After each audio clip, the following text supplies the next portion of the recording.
आज खरं तर आपण सगळे लोक माननीय अमित भाईंना ऐकण्याकरता आलो आहोत आणि मोठ्या प्रमाणात पाऊस देखील चालू आहे।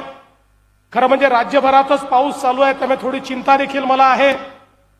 पण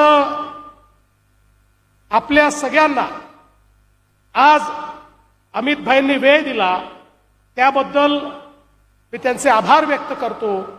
आपल्याला कल्पना आहे की नुकतंच ऑपरेशन सिंदूर हे पार पडलं। या ऑपरेशन सिंदूर मध्ये ज्या प्रकारे माननीय प्रधानमंत्री मोदीजींच्या नेतृत्वात भारतीय सेनेने शौर्य दाखवलं, त्या भारतीय सेनेला मी सलाम करतो आणि आपल्या पंतप्रधानांना या ठिकाणी मी त्यांचे आभार मानतो। बंधू भगिनींनो, भारताने आपली ताकद काय आहे हे या लढाईच्या माध्यमातून दाखवून दिलं। पाकिस्तान मधले दहशतवादाचे अड्डे केवळ पाक व्यक्त काश्मीर मधले नाही, पाकिस्तानातले अशा ठिकाणी त्यांनी अड्डे बनवले होते। त्यांना वाटायचं इथे भारत पोचूच शकत नाही। त्यांना माहिती नव्हतं की 2014 नंतर मेक इन इंडिया मध्ये मोदीजींनी कुठले अस्त्र तयार केलेले आहेत।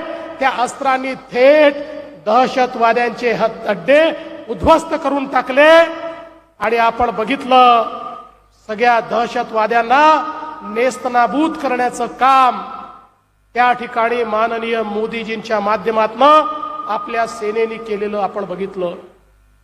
एकीकडे आपल्या सेनेचं अभिनंदन करताना माझ्या समोर प्रश्न पडतो, सगळे वेगवेगळ्या पक्षाचे लोक, सगळे भारतीय एकत्रितपणे सेनेचं आणि मोदीजींचं अभिनंदन करतायत, पण राहुल गांधी काय झालं समजत नाही।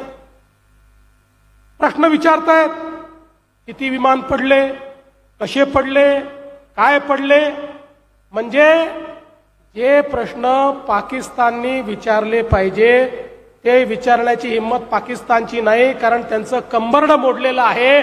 त्यामुळे ते शांत आहेत आणि ते प्रश्न राहुल गांधी विचारतायत। बरं, त्यांचे चेले चपाटे हे त्यांच्यापेक्षा गैरबीते।